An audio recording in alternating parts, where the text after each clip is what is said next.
Hola con todos, bienvenidos a una nueva edición de Conversando con un matemático humanista. Bueno, en esta ocasión vamos a hacer la última parte de la revisión, digamos a grandes rasgos, de la historia de la matemática. En particular, hoy veremos la cuarta revolución, que es la revolución en la que nos encontramos actualmente. Bueno, en la que se encuentra, digamos, el mundo de la ciencia actualmente, de la ciencia matemática, porque como hemos dicho en capítulos anteriores, hay un desfase entre lo que se enseña en aulas y, bueno, lo que es el último, digamos, el último desarrollo, el último avance de la matemática, bueno, especializada, por decirlo de alguna manera, ¿no? Bueno, este capítulo va a estar muy interesante porque realmente para muchos de nosotros es algo totalmente novedoso, ¿no? Sin ir muy lejos, como habíamos señalado en el colegio, en la universidad, tal vez ni siquiera se haga una mención explícita, directa, o una explicación sobre los postulados y principios de esta cuarta revolución, ¿no? Y bueno, ¿quién mejor que nuestro querido doctor Steven Rojas para que nos esclarezca estos asuntos en el capítulo de hoy? Bueno, también estamos con la presencia de mi hermano como parte del equipo de Soma Podcast. Y bueno, vamos saludando a los presentes. ¿Cómo está, doctor Steven? Estoy muy bien, muy contento de estar con ustedes nuevamente para conversar, charlar sobre la historia de la matemática y bueno, a su entera disposición. Muchas gracias, Muchas doctor. gracias, doctor. Como Como siempre, siempre, agradeciéndole agradeciendo. su participación y aceptar nuestras invitaciones para estos capítulos tan interesantes. Reyles, ¿cómo estás? Muy buenas tardes aquí en Perú, muy contento y listo ya con lápiz y con papel para apuntar las lecciones del doctor Steven Rojas y en esta tarde que tendremos una conversación que seguramente se tornará muy interesante. Excelente. Bueno, entonces partamos desde la definición, desde el concepto, ¿no? ¿Cómo podríamos definir, doctor, la cuarta revolución? ¿O cuáles han sido sus antecedentes? ¿A partir de qué momento empiezan a darse los primeros atisbos de esta cuarta revolución? Claro, mire, nosotros ya en la conversación anterior habíamos hablado de una tercera revolución en donde se generaron nuevos mundos matemáticos, geométricos, algebraicos, una nueva forma de trabajar ya un poco más abstracta, más generalizada de las matemáticas, y que llegó hasta fines del siglo XIX, principio del siglo XX, ¿no? Donde hubo una suerte que muchos autores llaman crisis de la matemática, a principios del siglo XX, por la cual se habían manifestado algunas paradojas, contradicciones en el trabajo matemático, producto que no había estado hasta esa fecha bien fundamentada. Gran parte del trabajo matemático de la época era fundamentada de manera intuitiva, con poco rigor matemático. Entonces, por eso aparecieron estas paradojas. Y esto abrió una preocupación profunda en la comunidad matemática internacional, de tal manera que aparecieron en esas primeras décadas del siglo XX tres corrientes filosóficas que intentaban explicar, ¿no? Estas paradojas y intentaron incluso buscar un concepto, una definición de lo que es el hacer matemático, ¿no? Y estábamos hablando de la escuela del logicismo en primer lugar, defendida por Bertrand Russell. Estamos hablando también de la escuela intuicionista, defendida por uno de los matemáticos más importantes, Henri Poincaré. Y la tercera corriente filosófica es el formalismo matemático, defendida por David Hilbert, uno de los grandes matemáticos del siglo XX, y que finalmente dentro de esa discusión y esas, digamos, debates que hubo filosóficos entre estas escuelas, finalmente terminó por imponerse la idea formalista de David Hilbert. De tal manera que la idea formalista de David Hilbert terminó con influenciar en todo el trabajo matemático desde de ese momento hasta el día de hoy.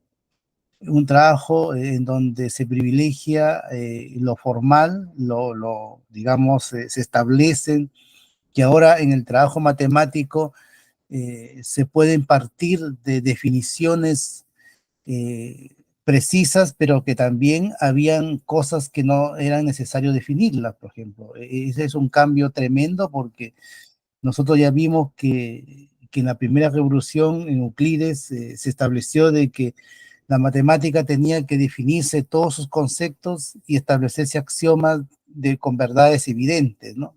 No se demostraban, pero eran verdades evidentes.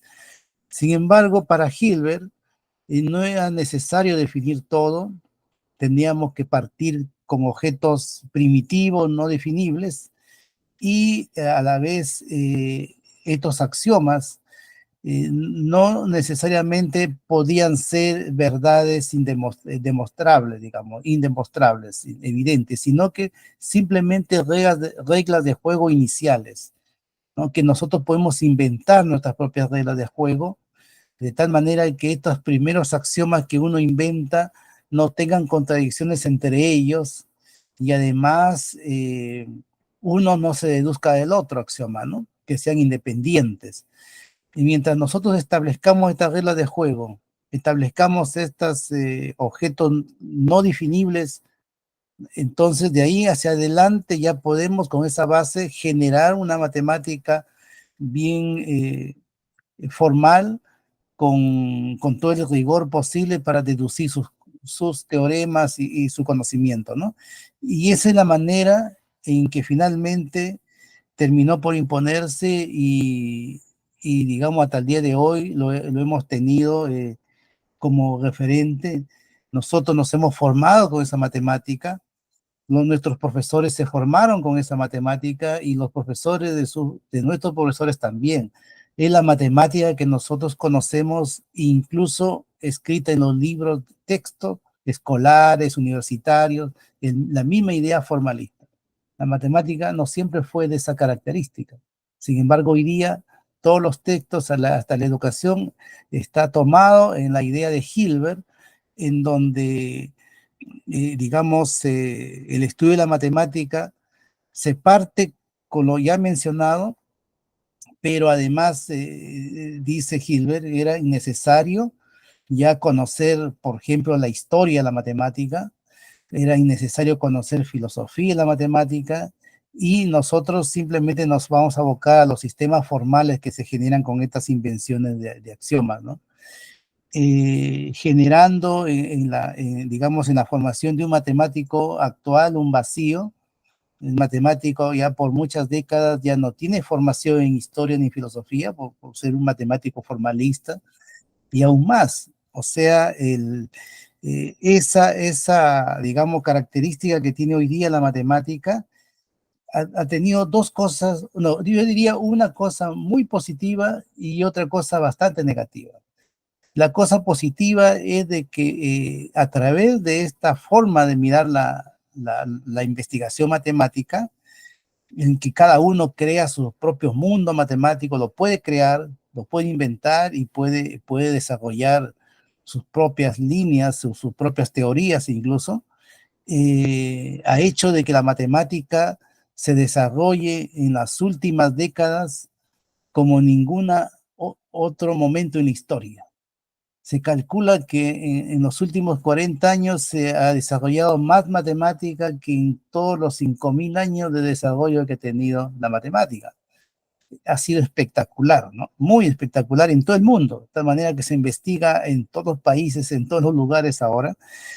Pero ¿cuál ha sido lo negativo? Lo negativo ha sido de que este mismo trabajo matemático se ha insertado también en la educación. Entonces, desde el momento en que se insertó en la educación, más o menos a mediados del siglo XX, hemos tenido ya el problema de la enseñanza y aprendizaje de la matemática. De la manera como se presenta hoy día a los chicos, a los jóvenes, ha hecho de que todos ahora, o la gran mayoría, no tenga buenos recuerdos de la enseñanza de las matemáticas y un rechazo al estudio de las matemáticas, y eso está hasta el día de hoy. Y eso es producto de, digamos, que no se ha sabido diferenciar en lo que es el trabajo de un matemático, de lo que es la visión que tiene el matemático al trabajar su disciplina, y la, digamos, la función educativa que debe cumplir la matemática, ¿no? Eso yo creo que no se ha podido visualizar hasta el día de hoy. La función de las matemáticas es, en el aspecto, digamos, ya de la enseñanza, es totalmente educativa. Y esa transposición didáctica no se ve hasta este momento. Hasta este momento, en toda nuestra enseñanza primaria, secundaria y universitaria, ¿no? Se trata siempre de enseñar matemáticas así como lo aprenden los matemáticos, ¿no? Entonces, a través de problemas, de ejercicios, de cosas que probablemente un niño, un joven, no le resulta interesante, porque como se le ha desprovisto también de su historia, se le ha desprovisto de su concepción filosófica, también genera en el niño, digamos, rupturas cognitivas. Podemos conversar sobre eso, de este tipo de rupturas que se generan, y que son pocos los chicos que sí pueden manejar estos conceptos y le va bien, ¿no? Pero la gran mayoría nada. Bueno. Excelente, doctor. Me gusta mucho siempre esta relación que vamos trazando entre la filosofía y, bueno, el desarrollo de la matemática. Y en particular veo que hay un trasfondo filosófico muy importante en esta cuarta revolución. Es como un cambio de paradigma, un enfoque distinto de cómo abordar el estudio de la matemática. Pero me quedo intrigado con los otros dos paradigmas. Es cierto que terminó prevaleciendo el formalismo, pero ¿qué era lo que postulaban las otras dos corrientes filosóficas que mencionó?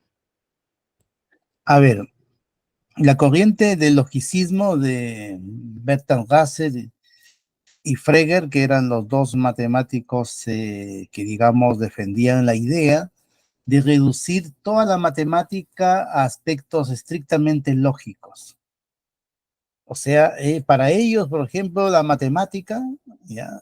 Era simplemente P implica Q, una implicación, nada más. Toda la matemática sabida hasta ese momento, ellos intentaron reducirla digamos, a cuestiones lógicas, y ahí tenían una gran debilidad, porque sucede de que la matemática, si bien es cierto, tiene un aspecto esencial que es la lógica en su trabajo, pero también hay otro elemento muy, muy importante, que es la interpretación conceptual de los objetos que está trabajando de manera lógica. Entonces, el enfoque logicista no daba explicación a eso.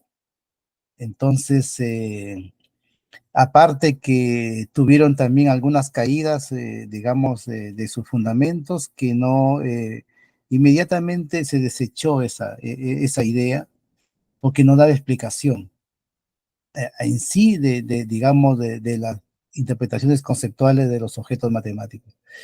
La otra corriente, el intuicionismo, es una corriente, digamos, defendida por un gran matemático, Henri Poincaré, y en la que basa su idea de matemática en establecer objetos que tengamos que garantizar su existencia a base de construcciones, a base de establecer un mecanismo para saber exactamente, digamos, el objeto que estoy tratando de inventar, de trabajar. Muy constructivo, ¿no? Tenía también otra debilidad, o sea, nosotros en matemáticos usamos mucho la demostración por el absurdo. Mucho lo usamos nosotros, y los intuicionistas se negaban a usar ese tipo de, digamos, de demostración, y con eso, pues, una gran cantidad de teoremas matemáticos dejarían de tener validez. Entonces tenía varias cosas que no dejaban avanzar un poco a las matemáticas, porque tenían esas limitaciones, que los objetos tenían que estar construidos, por ejemplo, totalmente. Los axiomas estos de existencia no tenían valor, tenían que ser construidos explícitamente, y así, una serie de cosas que hizo que también no floreciera mayormente esa idea, ¿no? En cambio, Hilbert le dio más libertad. Hilbert sí dio validez, incluso con una extremada invención de que uno mismo pueda inventar sus propios axiomas, sus propias reglas de juego iniciales. O sea, eso ya le dio, digamos, más adhesión internacional a las ideas de Hilbert, ¿no? Claro, me imagino justamente esta, digamos, gran diferencia, ¿no? En la libertad que te puede dar tal vez el enfoque formalista frente a las limitaciones de los otros dos enfoques. Reyles.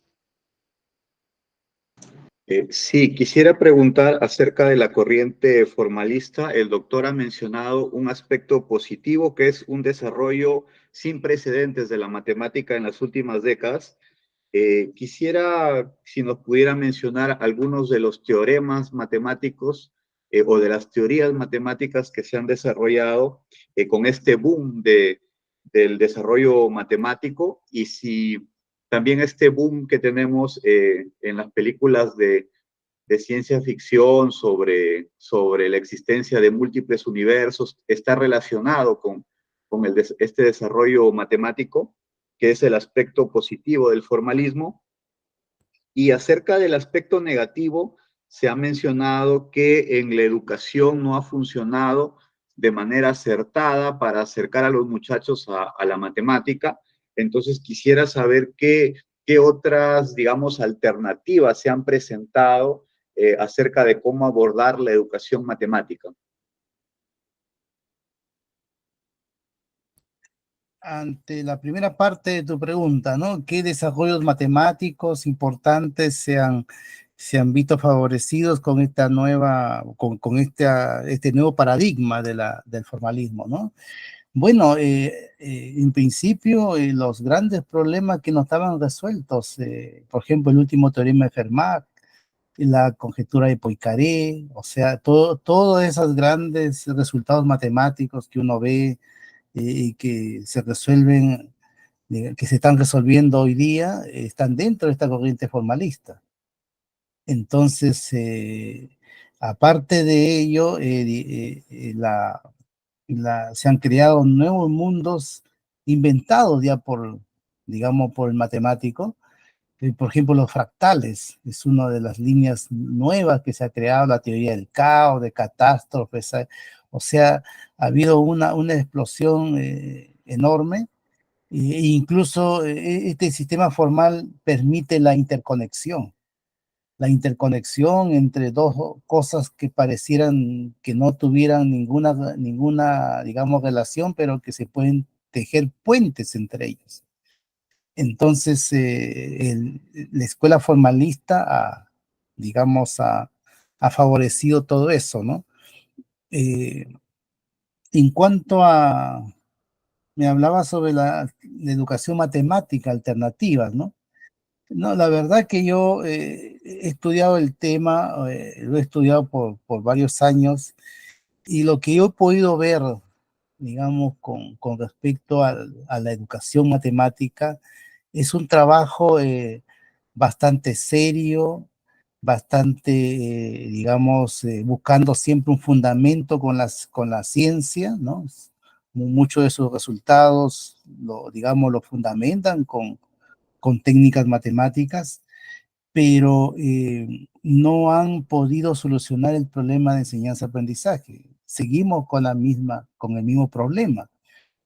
Y a mi juicio eso se debe a que los métodos que se están proponiendo, digamos, las experiencias que uno ve en los congresos de educación matemática, y lo que uno ve también en las salas de clase, en la enseñanza media o básica, primaria, uno observa que siguen igual como si tuviéramos en los años 50, 60 del siglo pasado, en el sentido de hacer de un niño un pequeño matemático, ¿no? Que trate de resolver problemas, trate de interiorizar reglas, ¿no? Es uno de los grandes daños que se hace, ¿no? Interiorizar reglas sin enseñarle a razonar el porqué de las reglas. Entonces, eso de ahí eh, ha causado pues un gran problema, ¿no? Se le está introduciendo también últimamente conceptos un poco avanzados, que antes era de conceptos universitarios, ahora desde la escuela están queriendo introducir, por ejemplo, funciones, relaciones, teselaciones, una serie de cosas, transformaciones, ¿no? Que requiere cierta madurez para poderlo comprender y entender, pensado desde el punto de vista de un matemático, ¿no? Y al final no se entiende, el chico poco entiende, o lo entiende de manera intuitiva, sí, pero no lo logra formalizar porque son aspectos que requieren cierta madurez para comprenderlo bien. Entonces, a mi juicio, yo creo que esas cosas, si bien es cierto, son buenas en sentido de tener, que el chico, digamos, amplíe su cultura, ¿no? Que tenga un conocimiento más o menos de cuáles son los temas, digamos, modernos de la matemática, pero debería, a mi juicio, orientarlo hacia la formación de un ciudadano. Yo siempre defiendo eso porque eso no se observa, no se ve, ¿no? No se ve hoy día, de que la educación en matemáticas se esté orientando hacia eso, ¿no? De tal forma que se ha hecho, miren, una disciplina que al terminado los 10, 12 años de estudios escolares, el joven sale prácticamente sabiendo casi nada. O sea, ni siquiera las operaciones básicas muchas veces maneja. Y sin embargo, en su programa de estudio tiene trigonometría, geometría, funciones y un montón de cosas. Entonces, eso es una cosa demasiado preocupante, ¿no? En lugar de que ese conocimiento se viese orientado a ser un buen ciudadano, de tal manera que él pueda, eh, de alguna forma, rescatar cosas que tiene el trabajo científico y de los matemáticos en formar una persona que tenga, por decir, principios y valores éticos, que el trabajo matemático lo tiene, que tenga empatía con sus compañeros, que sea un chico que esté informado y sepa informarse de lo que hay a su alrededor, del avance científico de su época.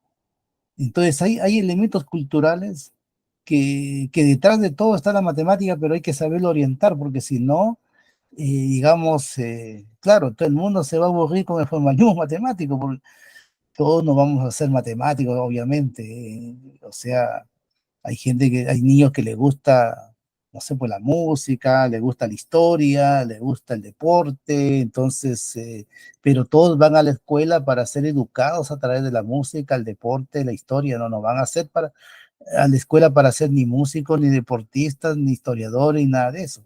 Y nosotros en matemáticas sí pretendemos que el niño le guste la matemática resolviendo problemas muchas veces artificiales, que no son de su entorno o nunca van a estar expuestos en su vida cotidiana en el futuro.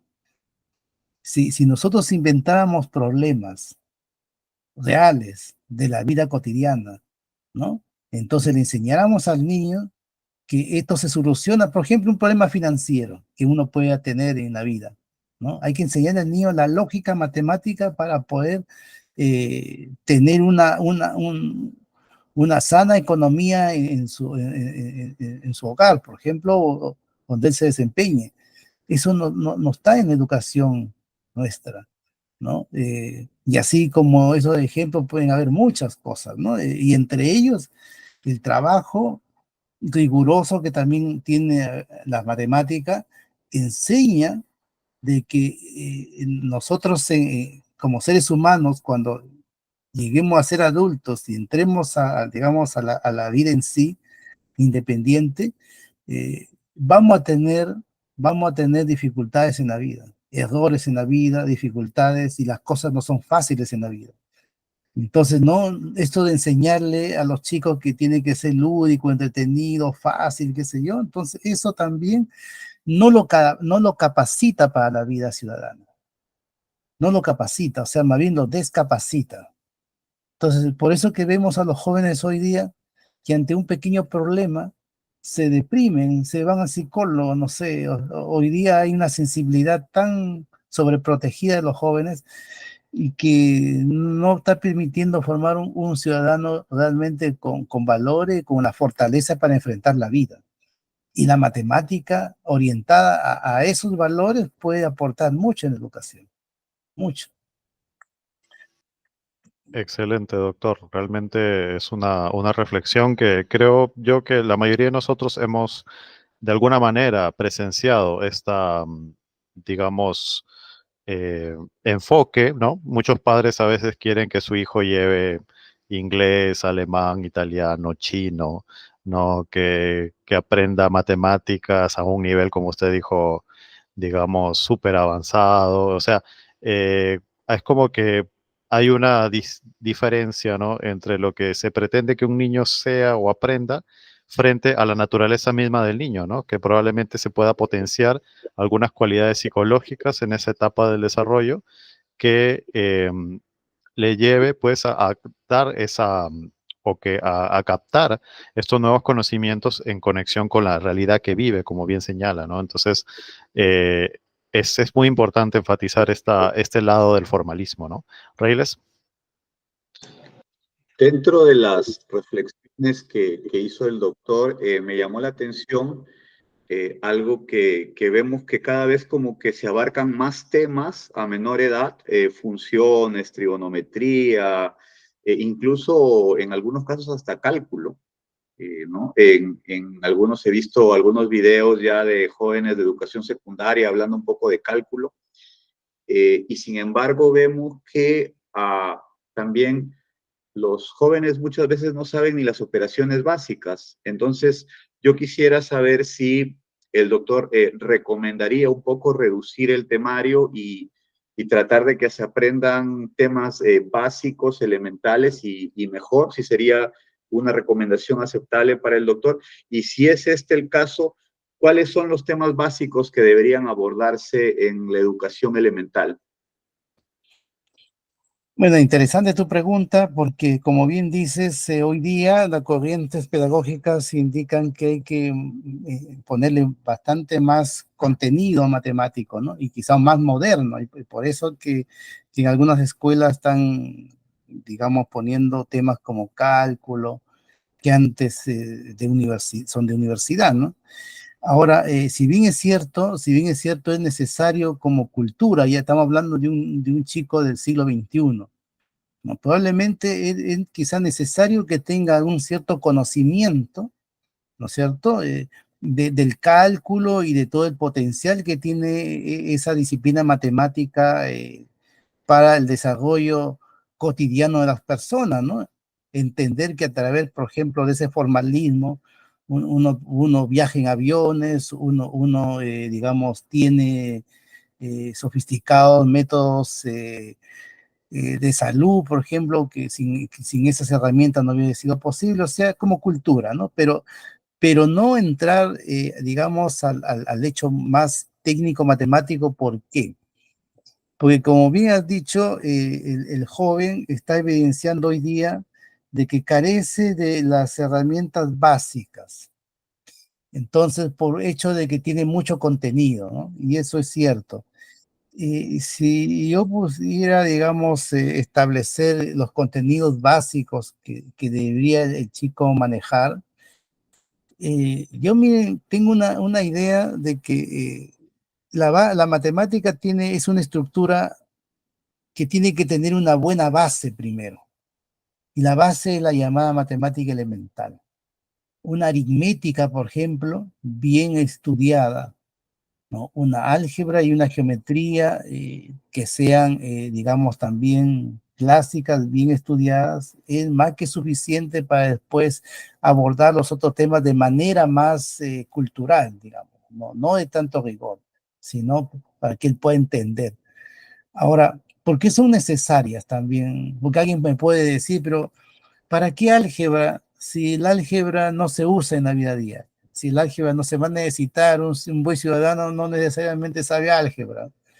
O sea, en los aspectos básicos, ¿no? Tanto el álgebra como la geometría, no se enseña para que el chico, digamos, o el joven pueda ser un experto resolviendo problemas de álgebra y de geometría, si él probablemente no quiera ser ni ingeniero ni profesor de matemática, nada de eso, sino que está más que todo en el contenido mismo, en la estructura, cómo está desarrollado esos temas que hace de que nosotros hagamos una formación mental de ese futuro ciudadano.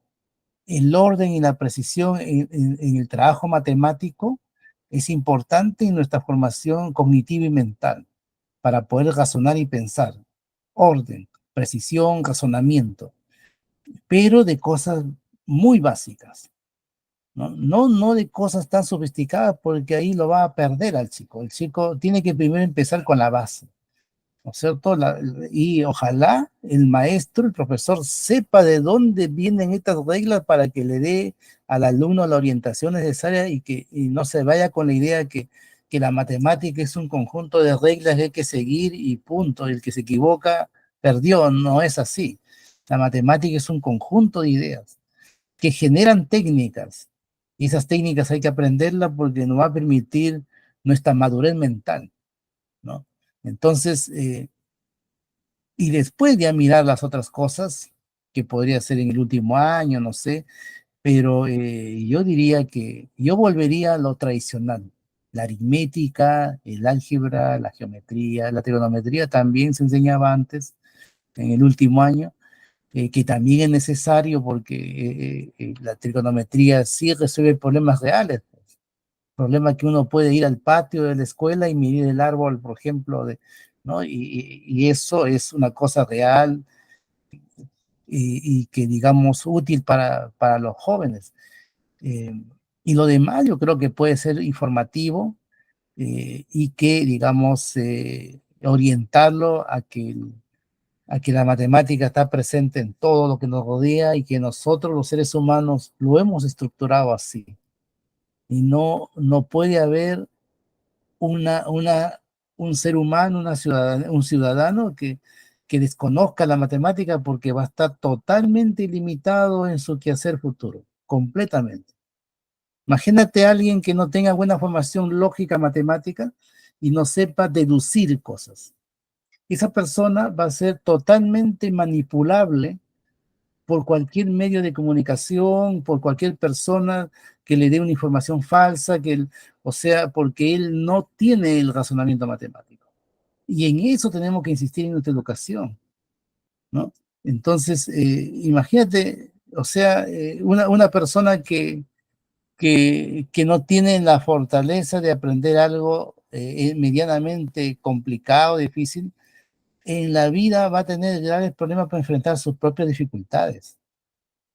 Entonces nosotros tenemos que hacer que el chico se pueda caer, pueda errar y levantarse y salir adelante. O sea, es parte de la vida.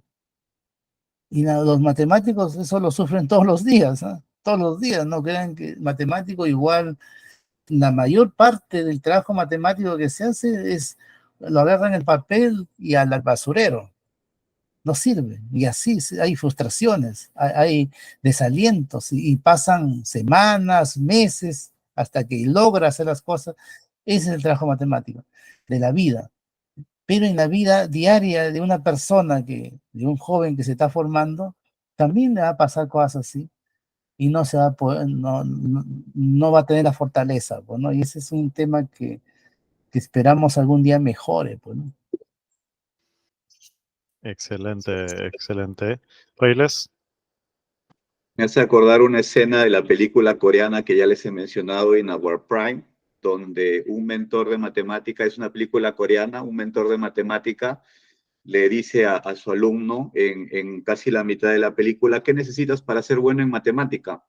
Inteligencia, necesitas talento, es lo que dice el alumno, pero dice, no, lo que necesitas es coraje, el coraje matemático de que si no te sale un problema al día siguiente lo vuelves a intentar. Muy bien, realmente justamente es un poco lo que hablábamos sobre los valores relacionados a la educación matemática, ¿no? La fortaleza, el trabajo en equipo, porque entiendo que también muchos desafíos matemáticos se abordan en equipos de distintos matemáticos eh, y muchas cosas más. La honestidad, ¿no? En la matemática las cosas son muy transparentes, ¿no? Entonces, ese tipo de valores. Y el doctor también mencionó algo muy importante, el ejercicio del criterio, ¿no? Criterio matemático y criterio en general. O sea, una persona que desarrolla esta habilidad de saber discernir eh, cuándo tal vez un hecho puede ser, justo estamos ahora en la proliferación de las famosas fake news, ¿no? Noticias falsas, ¿no? Qué importante desarrollar el criterio, por ejemplo, ¿no? Si nos dan una cifra en la televisión que no tiene nada que ver con la lógica real, por ejemplo, eh, resulta que cierta catástrofe generó tantas pérdidas materiales y demás, pero a veces los números no cuadran, ¿no? Uno dice, pero si en tal ciudad hay menos viviendas que las que señala este reporte. Entonces, claro, ahí justamente está el tema de hacerlo, un cálculo tal vez sencillo, pero importante para no caer en esa suerte de noticias, ¿no?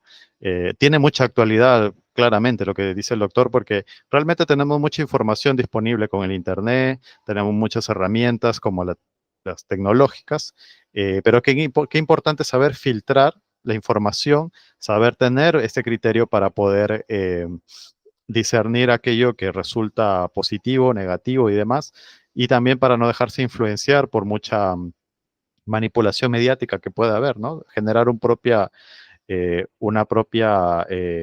forma de pensar, una propia intuición, criterio. Y otro punto que también me parece muy interesante que dijo el doctor es el tema de la percepción que se tiene de la educación, de la escuela, del aprendizaje, ¿no? Para muchas personas tal vez escuela es sinónimo de aburrimiento, sinónimo eh, de algo que no me va a aportar y demás, ¿no?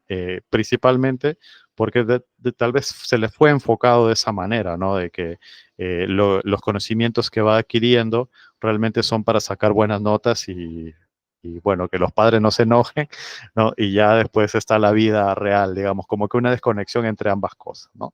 Entonces, quisiera trazar un paralelismo, si se me permite, entre la evolución de la historia matemática y la evolución del aprendizaje matemático de cualquier ser humano, ¿no? Por ejemplo, en los primeros tiempos, tal vez la conexión entre la matemática y la realidad era prácticamente natural, ¿no? O sea, tenías que contar un número de bueyes y bueno, ahí estaban los bueyes y tenías que hacer las cuentas, ¿no?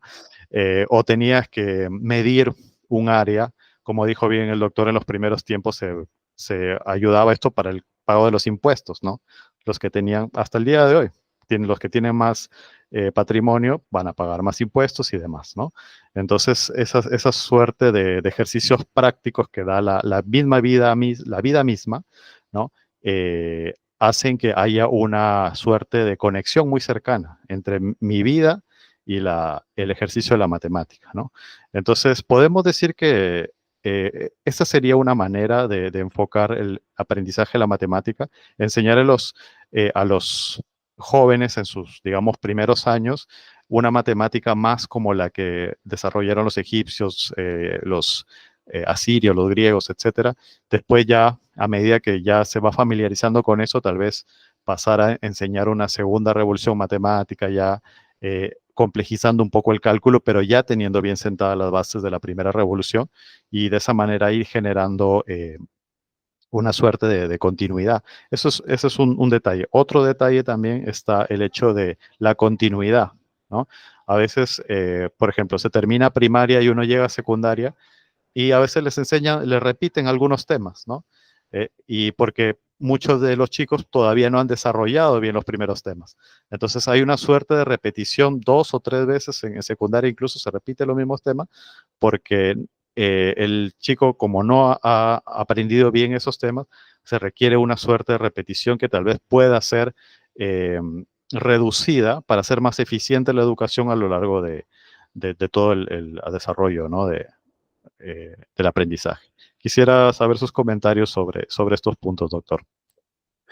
Sí, mira, bien, en la primera parte de tu comentario has dado con un tema muy interesante porque efectivamente, desde el mismo hecho de que la matemática es una invención humana, entonces su desarrollo de la matemática tiene una correspondencia a través de todos estos 5.000 años con el desarrollo cognitivo que ha experimentado también, que experimenta un ser humano. Cuando un ser humano nace, ¿no es cierto? Y va creciendo en sus primeros años, según las teorías psicológicas cognitivas, se establecen de que empieza teniendo un pensamiento concreto el niño, para luego transitar a un pensamiento un poco más abstracto. El pensamiento concreto del niño tiene una correlación con las primeras civilizaciones babilónicas, hace 5.000 años, 4.000 años hacia atrás, en donde el desarrollo matemático de esas culturas antiguas se basaba en resolver problemas concretos, con la diferencia de que en esa época no habían las reglas y técnicas que tenemos hoy día para resolver esos problemas concretos, pero lo hacían sí a través de razonamientos, lo hacían a través de deducciones. Entonces, si nosotros utilizáramos la historia para poder, desde esos primeros años en los niños, introducirle las operaciones, los problemas de las 4 operaciones y esas cosas, tan igual como lo pensaban los egipcios y los babilónicos, con ese razonamiento y no enseñarles reglas todavía. Las reglas es una etapa posterior. El formalismo es una etapa posterior que necesita cierta madurez mental para poder entender y manejar un objeto formal, ya. Pero en las etapas iniciales, que tenemos pensamiento concreto y queremos calcular cosas concretas, entonces yo creo que si nosotros estudiáramos un poco de historia de las matemáticas, los profesores estudiaran un poco de historia de la matemática, harían ese tipo de matemática primero, ¿no? Y de paso, pues lo harían contextualizado con la época histórica que se vivía en esa época. El conocimiento tiene que ser integral, no es solamente aislado la matemática, tiene un contexto histórico, social de la época. Entonces el niño va comprendiendo de a poco cómo va a ir evolucionando los conceptos matemáticos hacia convertirse a lo formal ya. Entonces, ya en la etapa de, según Jean Piaget, de los 12 años hacia adelante, el niño ya tiene que ser capaz de tener un razonamiento hipotético, deductivo, y ya manejar un sistema formal básico. Pero tiene que pasar por esa madurez para que él pueda entender después el formalismo que le viene ya a los 12 años, que ya tendría que estar en la secundaria, ¿no? Entonces, en cambio, ¿qué hacemos nosotros hoy día? O los profesores, profesoras, ¿qué hacen hoy día?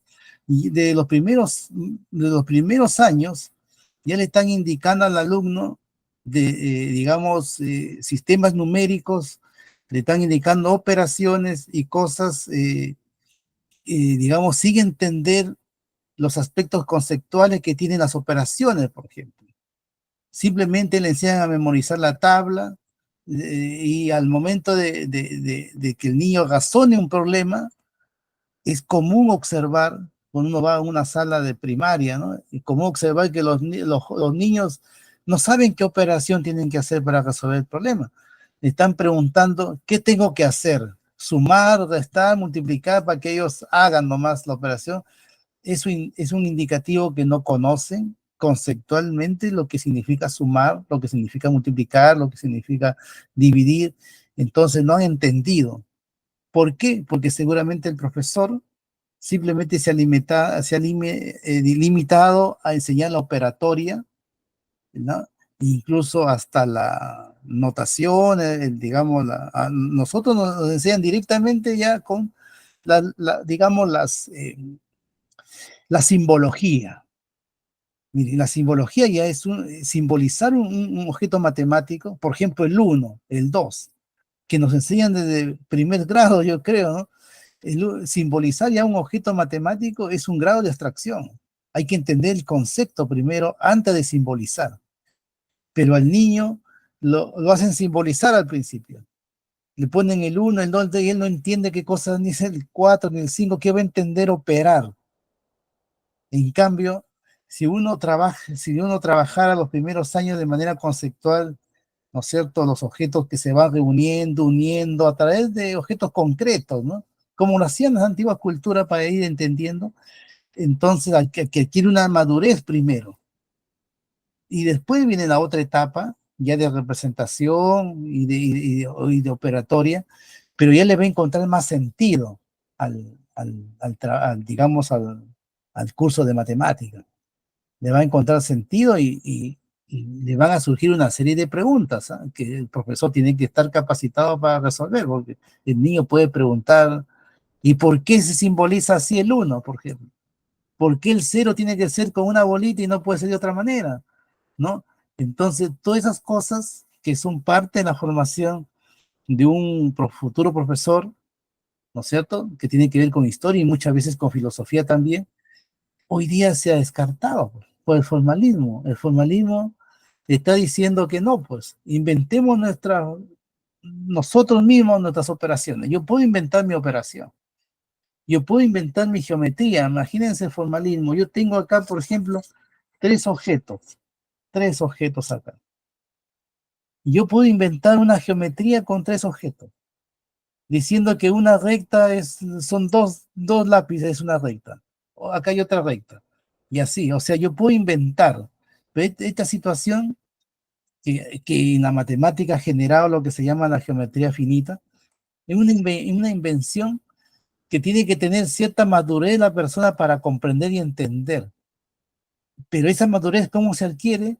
Sabiendo bien la geometría de Euclides, conociendo bien la geometría de Euclides, y en ese sentido, pues, Euclides, cuando hizo esa geometría, imagínense, las antiguas culturas de Babilonia, estamos hablando de 3000 años antes de Cristo, 3000. Y la geometría de Euclides son 300 años antes de Cristo, significa que son 2700 años de pensamiento concreto de la matemática para llegar al formalismo de Euclides. Y nosotros, a los niños de hoy día, le enseñamos el formalismo de Euclides desde que están en el primer grado. ¿Se dan cuenta? No, o sea, los 2500 años quedaron en la nada y de frente nos vamos a formalismo. Entonces, ¿cómo no va a haber problema de aprendizaje de la matemática, de entender la matemática? Por supuesto que va a haber, ¿no? Y bueno, habría más que comentar, pero yo creo que en cuanto a la otra parte que anoté acá, la repetición de los temas, parece que habló Denis, ¿no? Es cierto, y no solamente en matemática, ¿eh? La historia también te lo repiten, en secundaria también te lo repiten y así, ¿no? Eso, digamos, es una mala práctica porque sucede de que no hay estándares para pasar de un grado a otro. No hay estándares, no hay como en otros países una prueba que indique qué es lo mínimo que tiene que tener un niño para pasar de un grado a otro, de conocimiento básico. Entonces, como no hay eso, entonces hay falencias en los grados superiores, ya no va a conocer lo que ya lo habían enseñado, tienen que volverlo a recordar y todo. Entonces es una falencia que ojalá algún día se supere, ¿no? Pero lo he visto no solamente en matemática. El chico termina la secundaria y no sabe de historia casi nada. De historia, que se supone que la historia tiene, digamos, una forma de estudio distinta, ¿no? Más narrativa, más de lectura que la matemática, que tiene que tener, aparte de lectura, tiene que tener también escritura con lápiz y papel, ¿no? Entonces, aún así, el chico no lee, no estudia. ¿Y saben cuál? Una de las cosas que ha sido negativo para el aprendizaje es las, las nuevas tecnologías que hay ahora. Está incapacitando a los jóvenes. Por ejemplo, hoy día en historia, usted le preguntan, a ver, la Revolución Francesa, hágame un ensayo. El chico lo hace en 10 minutos, porque ya no va a bibliotecas, ya no lee libros, ya no hace resúmenes, ya no, no, ahora va la inteligencia artificial y lo hace pues en un par de minutos. Entonces, los elementos cognitivos que se pierden al hacerlo en 1 minuto, 2 minutos, con respecto a lo que antes uno tenía que ir a las bibliotecas, leer libros, ¿no? Y aprender a hacer resúmenes uno. Tenemos que aprender eso nosotros como humanos para que después podamos decir a la inteligencia artificial, hágame esto. Pero si nosotros no hacemos ese trabajo inicial, o sea, la verdad que no estamos consiguiendo nada, no estamos aprendiendo, no estamos haciendo un fraude en educación, así, un fraude. Entonces ahí hay un tema, pero grande que debatir, ¿eh?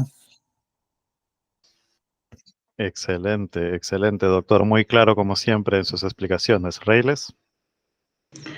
Sí, también se ven muchachos que están ya incluso terminando la universidad, perdón, terminando la secundaria o primeros años de universidad y también se ve que tienen poco manejo de las operaciones básicas.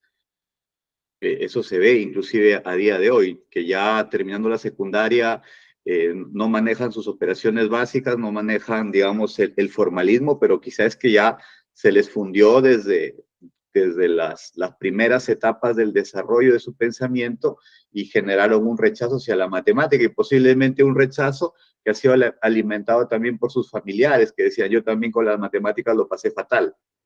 Entonces, yo quisiera preguntar acerca de los otros chicos, los que generan, digamos, tienen un talento natural o incluso motivado desde casa por la matemática, ¿no? Estos chicos avanzados, digamos, que captan rápidamente, también hay que tener cierto cuidado en el aprendizaje de ellos, ¿no? Yo podría poner una analogía futbolística, ¿no? Un muchacho puede ser talentoso, pero si se le presiona demasiado, si se le pide cosas a temprana edad que todavía no puede dar, entonces incluso se le puede quemar hasta la carrera. ¿Cómo digamos, trataría usted la educación de estos chicos avanzados que digamos, entienden los conceptos básicos y que incluso tienen esta ansia por aprender más y más? Muy buena tu pregunta porque es algo que me lo han preguntado muchas personas, y porque fíjate que los padres de familia y la sociedad en general, los familiares en general, quieren que esos niños terminen en la universidad, ¿no? Y necesitan que, bueno, tengan desde la escuela formación matemática, física, a ver si pueden estudiar medicina, ingeniería, qué sé yo, ¿no? Eso digamos, es una cosa que yo siempre he cuestionado, porque yo siempre he dicho, para tener éxito en la vida no es necesario estar en la universidad. O sea, hay gente que tiene éxito y no, nunca pisó la universidad. Lo importante es ser competente y bueno en lo que uno hace. Entonces, eso es lo más importante. Y para eso hay que entender de que el niño hay que dejarlo que él pueda descubrir lo que realmente le apasiona y lo que lo puede hacer feliz y lo va a hacer competente en el futuro. Ahora, con respecto al talento matemático que muchas veces se observa, ¿no? Yo diría una cosa, voy a hacer un paréntesis.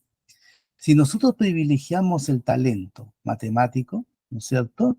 Supongamos que, bueno, yo sé que en el Perú hay estos colegios preuniversitarios, ¿no? Que ya lo van poniendo al chico desde la primaria ya orientado para que vaya a la universidad, ¿no? Y supongamos que tengamos un niño que talentoso, bueno, que le salen todos los problemas, ¿no? Un chico con alta capacidad.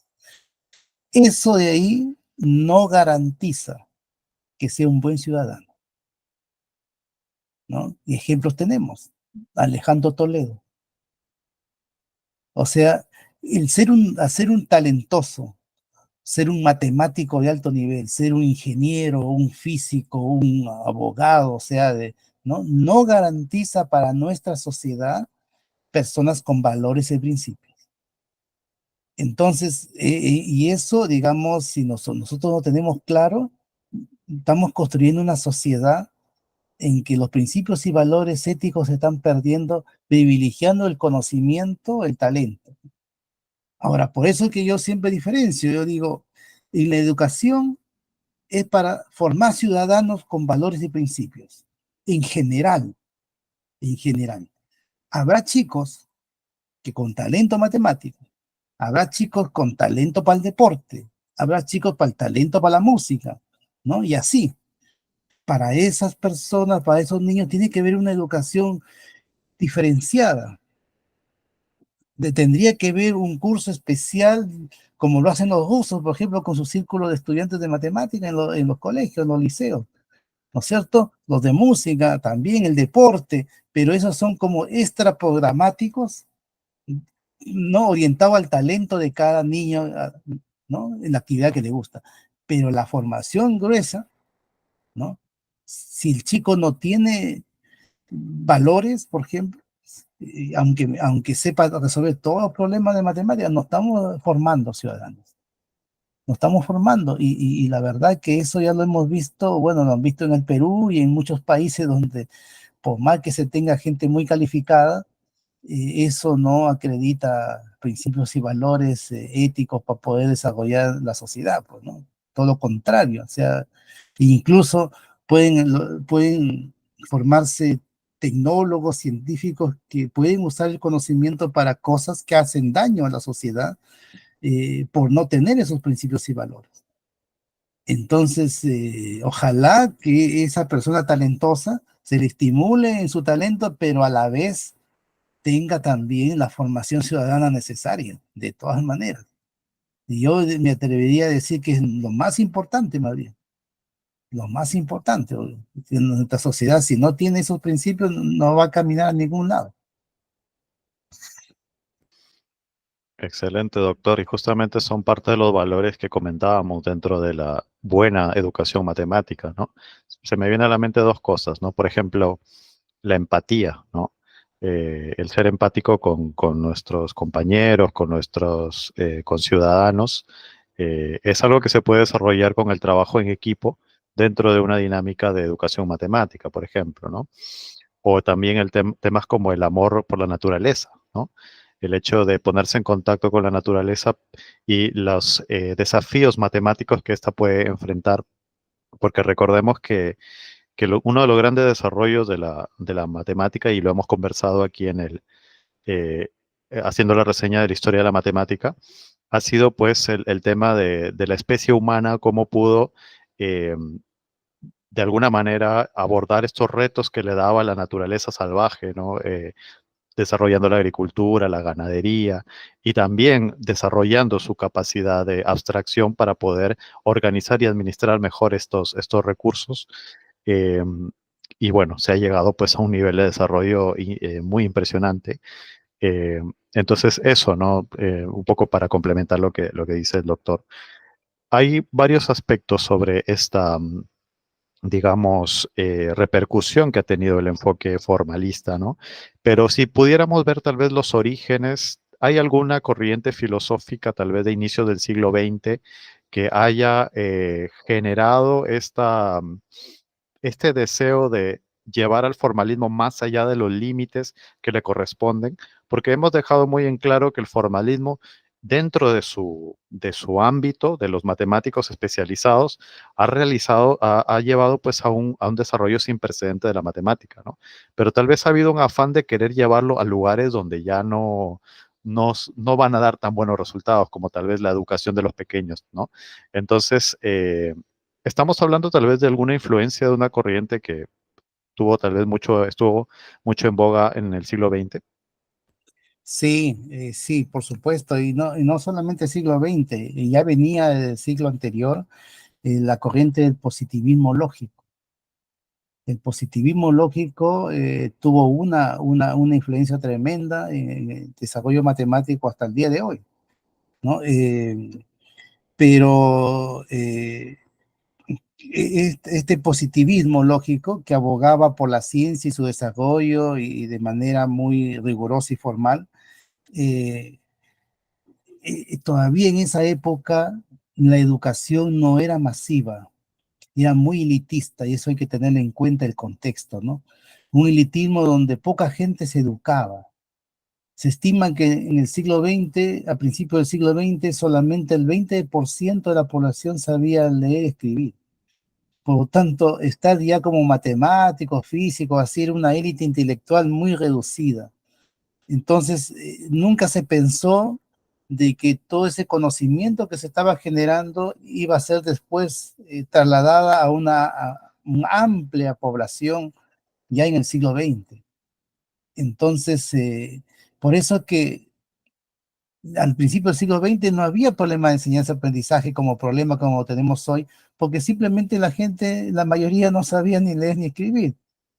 Peor en el siglo XIX, XVIII, o sea, ahí la gente se educaba en sus casas y con sus padres, y si los padres sabían escribir y leer, le enseñaban algo, salvo que tuvieran dinero para tener profesores particulares o escuelas privadas que siempre ha existido, ¿no? Entonces, en ese sentido se empezó a gestar esta corriente formalista, elitista totalmente, y yo te puedo asegurar que hasta hoy día la academia en general es elitista totalmente, hasta hoy día. Pero hay una componente que nació ya a las primeras décadas del siglo XX, que es el tema de la masificación de la educación.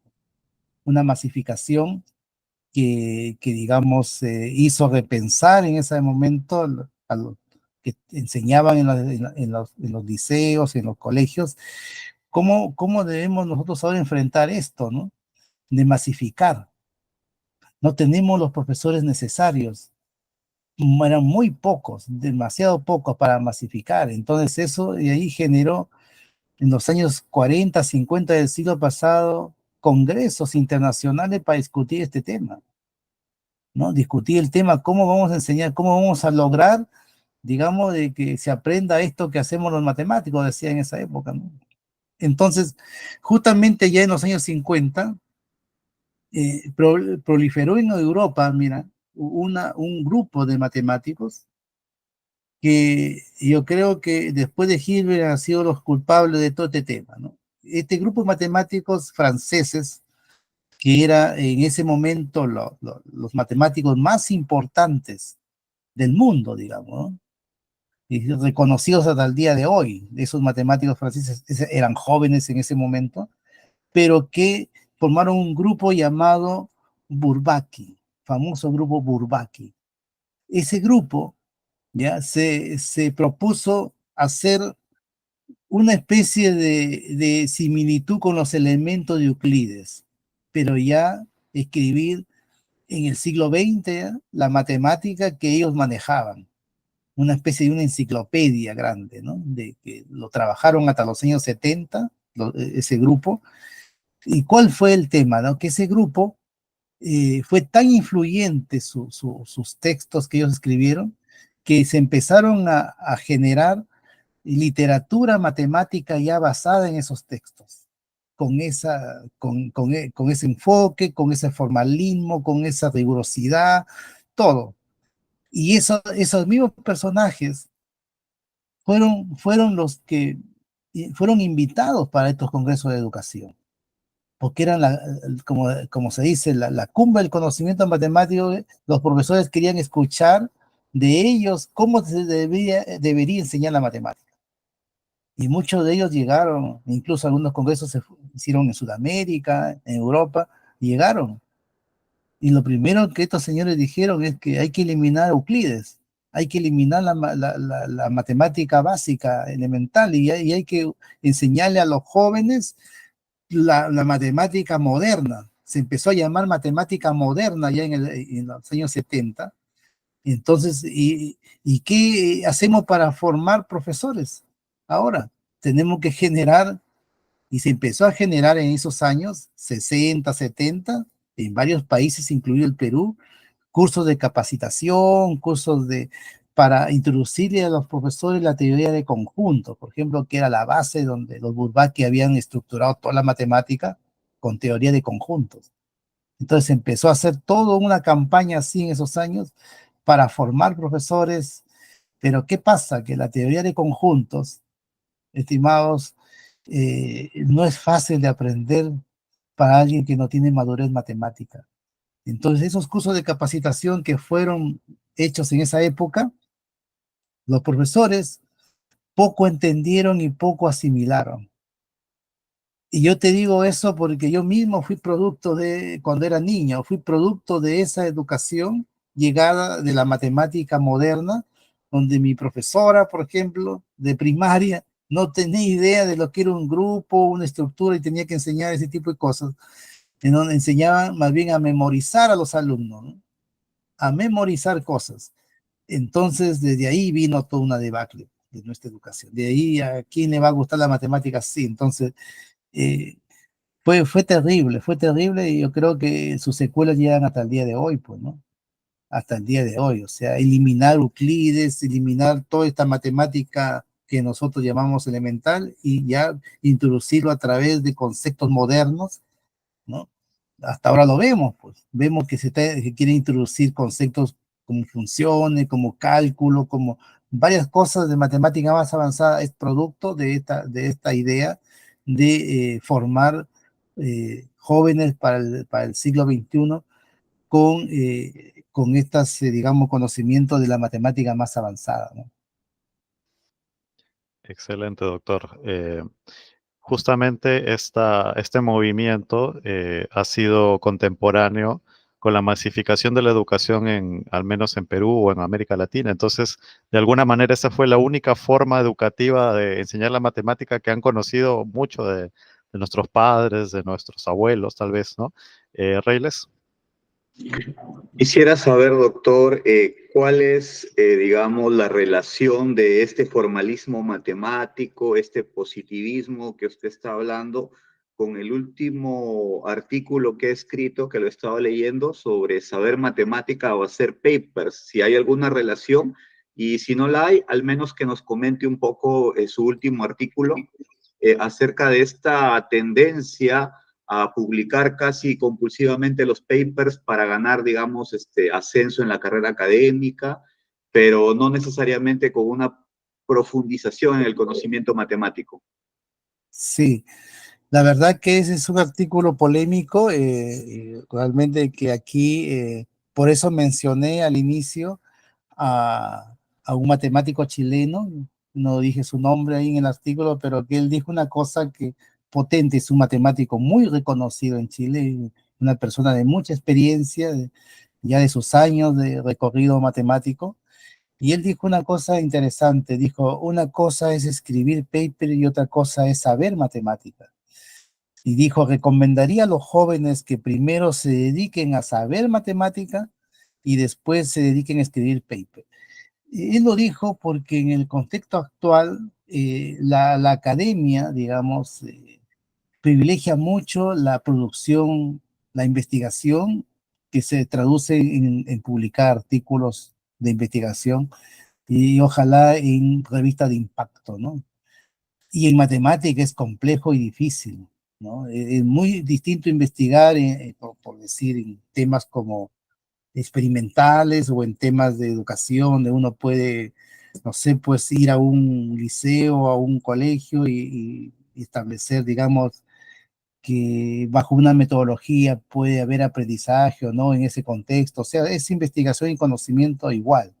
Pero otra cosa es inventar nueva matemática universal y que otro ser humano del mundo no lo haya hecho antes. Necesita una alta formación para eso, años, ¿no? Y no todos los que terminan un doctorado después siguen investigando, porque es muy complejo, ¿no? Por lo menos hasta hace poco la formación era así, de un matemático. Pero últimamente, por el hecho también de que el sistema, digamos, requiere de las universidades más y más investigación, entonces se ha tenido que buscar un mecanismo para poder producir más y que los jóvenes ojalá se doctoren más rápidamente y puedan producir. Y el formalismo matemático digamos, lo puede establecer porque uno mismo inventa sus cosas, como ya había manifestado. Entonces, uno puede inventar cosas que quizás no tengan una trascendencia, pero lo importante para el formalismo es que que sea publicable en una revista, aunque eso no tenga mucha importancia dentro de la matemática, pero ahí va creando una línea él que probablemente pueda tener algún uso, no se sabe, pero en general, eso se puede hacer muchas veces con poca formación matemática hoy día, ¿no? Hoy día la formación es más ultra especializada, porque está dirigido a que la persona investigue un tema muy puntual y muy especializado. Y se olvida de que esa cosa muy especializada tiene áreas anexas y profundas que necesita conocer antes de profundizar. Entonces, ¿cuál es el problema? De que al ser muy ultra especialista, digamos, no hay una visión de que lo que es realmente importante y trascendente en su misma línea de investigación. Está muy limitado. En cambio, si él tuviera una base, como tienen estos matemáticos ya más antiguos, formados, la vieja escuela, como se dice, tenían una formación incluso de varias áreas de la matemática que ellos estudiaban de manera, en los primeros cursos de doctorado, por ejemplo, ¿no? Áreas diferentes, pero que después todo eso ayuda para que tenga una visión digamos, de buscar y detectar y capturar los problemas importantes de su área. Entonces, todo eso se ha perdido porque requiere muchos años, mucho esfuerzo y probablemente poca gente pueda lograr eso, ¿no? En cambio, si uno lo ultra especializa, uno lo dirige directamente a resolver problemas concretos de otros señores que han propuesto, entonces se puede producir más. Y ese es el problema que se detecta hoy día, ¿no? Es una yo diría, las falencias del formalismo. Y eso yo conjeturo que nos podría llevar en el futuro a una quinta revolución matemática, donde ya no se haga matemática por hacer matemática, ni teoremas por hacer teoremas, sino que se privilegie los problemas relevantes que hay en el área matemática y que esos problemas relevantes se intenten resolver. Entonces ahí va a haber menos matemáticos que producen tanto paper, pero va a haber conocimiento ya más contundente. Entonces eso quizás para una quinta revolución no estamos todavía en eso, ¿no? Así que esperamos verlo algún momento, o si no, pues bueno, lo pretendo escribir todas estas ideas para que quede, ¿no? Excelente, doctor. Tenemos acá un precursor de la quinta revolución, realmente un gran honor y es claramente una necesidad, creo yo, ¿no? Porque tiene que haber una suerte de jerarquía de temas que se deben abordar según eh, no sé si llamarlo necesidad, pero más bien importancia, ¿no? Porque también hemos hablado que no son, digamos, prioritarios los temas de utilidad práctica e inmediata, pero sí temas que abordan problemas más relevantes que otros. Entonces, creo que al menos el doctor ha sido muy claro con ese punto. Está realmente muy interesante. Justamente le iba a consultar sobre hacia dónde cree que se podría dirigir una tercera revolución, ¿no? Eh, sí, bueno, básicamente, ya un poco para redondear, la verdad que como siempre las conversaciones son muy dinámicas y fluidas y muy interesantes, claro que sí. Eh, Hablemos un poco ya desde el terreno de la evolución matemática, la historia de la matemática. Tal vez unos dos o tres hitos importantes que ha dejado la cuarta revolución, ¿no? Viendo, digamos, los lados positivos, ya nos comentó que generó pues una evolución tremenda en términos de hallazgos, de resolución de grandes problemas e incluso de planteamiento de nuevos problemas, ¿no? Entonces, para resumir, doctor, ¿cuáles cree o qué serían los principales hitos de esta última revolución? Mira, yo creo que uno de los hitos muy importantes de esta cuarta revolución es esa tendencia a la unidad de la matemática. La matemática, mira, es quizá la única disciplina que se habla de las matemáticas. que no lo hacen los biólogos, ni los químicos, ni otras profesiones, porque a pesar de que un biólogo puede estudiar, uno puede ser botánico y el otro puede ser, digamos, estudiar los animales, por ejemplo, pero todo es biología, ¿no? Hay una característica común, pero nosotros en matemática, siempre cuando decimos álgebra, geometría, trigonometría, qué sé yo, lo vemos como parcelas aparte y que creemos que hay distintos tipos de matemática y creemos de que muchas veces no hay conexión, no hay, digamos, puentes y que entonces el formalismo ha permitido ahora generar ya unificaciones importantes en la matemática, de temas muy avanzados y abstractos, ¿no? De esos temas. Entonces hay un programa, un famoso programa llamado Erlang de un profesor Robert Erlang, que digamos, trabajando con un grupo de matemáticos de diferentes países, ¿no? En esa unificación, en ese intento de buscar, digamos, puentes y poder ya hablar de una matemática única como disciplina, ¿no? Entonces, en ese aspecto yo creo que es lo más importante, ¿no? Y lo otro que resaltaría también es que a partir de del formalismo se ha podido ya resolver conjeturas que son relevantes e importantes en la matemática y que justamente esa conexión de puentes de distintas disciplinas ha hecho resolver estas conjeturas, ¿no? Eso es una cosa que es muy relevante, ¿no? Aparte de bueno, de la expansión de la investigación, que sin precedente, como hemos dicho, que hay de todo, como también hemos comentado, ¿no? Investigación relevante como también no relevante, y hay de todo, ¿no? Pero de todas maneras, la cultura matemática se ha expandido tremendamente. O sea, hoy día se investiga en todos los países, ¿no? De los 5 continentes, en todos lugares, ¿no?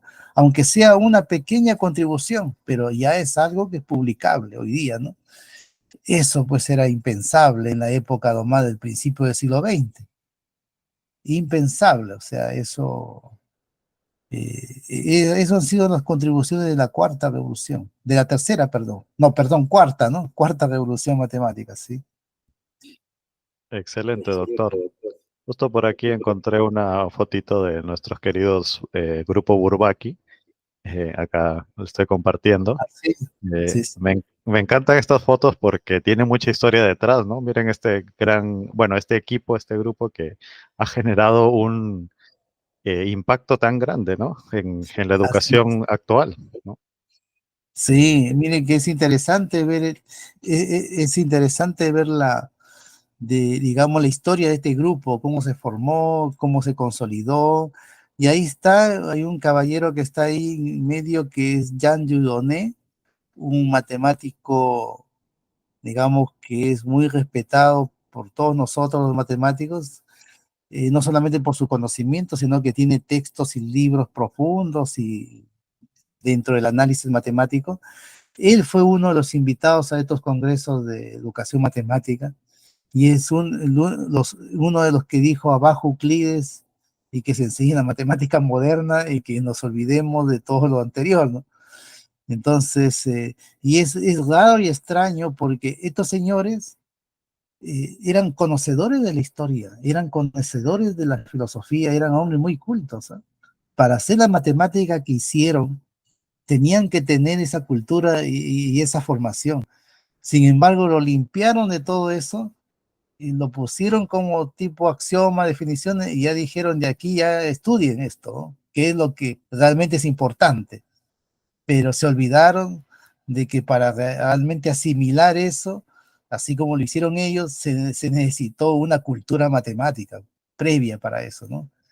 Entonces ahí yo creo que no pensaron ni en los niños ni en los jóvenes. De hecho, la matemática nunca se inventó para educar, nunca. O sea, por eso ellos pensaron así, ¿no? Pero ellos no eran educadores, no eran profesores, no tenían esa función social, nada. Entonces, por eso que la opinión que tuvieron, ¿no? Pero, digamos, muy interesante ver la historia y ahí hay todos estos señores que están ahí sentados son gente que ha hecho teorías matemáticas ¿no? Y sus textos han sido, están en todos los departamentos de matemáticas. Yo lo tengo acá en mi oficina, lo tengo en la colección acá, y son textos duros de leer, ¿ah? Que mucha gente lo tiene solamente de adorno, ni siquiera lo lee. ¿Por qué? Porque para esos temas ya se escribieron ya por los años 60 libros más didácticos, más pedagógicos, y que son los libros que nosotros estudiamos en los posgrados de matemática, en las licenciaturas de matemática, ¿no? Están basados en esos Bourbaki. Pero leer un libro Bourbaki nos conecta con la historia, nos conecta con realmente los fundamentos de la matemática contemporánea, los fundamentos. O sea, es una cosa preciosa y valiosa, así que algún día pretende escribir sobre esos temas, ¿no? Excelente, doctor. Bueno, y con esto finalizamos ya esta nueva entrega. Hemos abarcado las revoluciones en la historia de la matemática. Obviamente seguiremos haciendo mención de estas grandes etapas porque todo está interconectado, ¿no? Bueno, de forma interna vamos a discutir cuál podría ser el siguiente tema, tal vez la filosofía matemática, ¿no? Dado que ya hemos hablado de la historia matemática, pero no tengan dudas de que hay muchos temas todavía por abarcar y muchas conversaciones fascinantes. Bueno, daremos las últimas palabras. ¿Qué tal la pasó, doctor? Bien, pues, muy bien. Así que les agradezco mucho este espacio que yo creo que aporta a la cultura, y es bueno tenerlo. Bueno tenerlo porque no hay pocas instancias que uno pueda conversar estos temas y que sean útiles para la sociedad y también para los profesores de matemática, los mismos matemáticos, ¿no? Que entren a la reflexión y puedan, digamos, mejorar su propio trabajo matemático. Muchas gracias, doctor. Realmente es un gran honor y realmente usted tiene una claridad muy grande para explicar los temas y hace que todos estos temas sean fascinantes, realmente muy entretenidas las conversaciones. Como le dije ya anteriormente, como me hubiese gustado que usted sea mi profesor de matemática, pero bueno, nunca es tarde. Ahorita estamos aprendiendo de usted. Reyles, ¿cómo está? ¿Cómo la pasaste? Muy bien, ha sido un placer. Justamente esas iban a ser mis palabras, que estoy aprendiendo mucho con esta serie, redondeando el conocimiento matemático. Y bueno, acá el doctor Steven tendrá siempre las puertas abiertas para poder compartir su conocimiento con nosotros y con nuestra audiencia. Así es. Bueno, y agradecer siempre a nuestra audiencia que le está dando un gran apoyo a estos videos. Realmente creo que comparten en gran medida esta fascinación por estos temas que nos atañen a todos. Todos los seres humanos tenemos esa historia común, ¿no? Esa historia, eh, digamos, de desarrollo, ¿no? De la matemática y desarrollo como especie humana, ¿no? Es algo que compartimos todos y que es importante conocer para, como bien dijo el doctor, ser mejores ciudadanos y también para tener una educación pues de calidad, ¿no?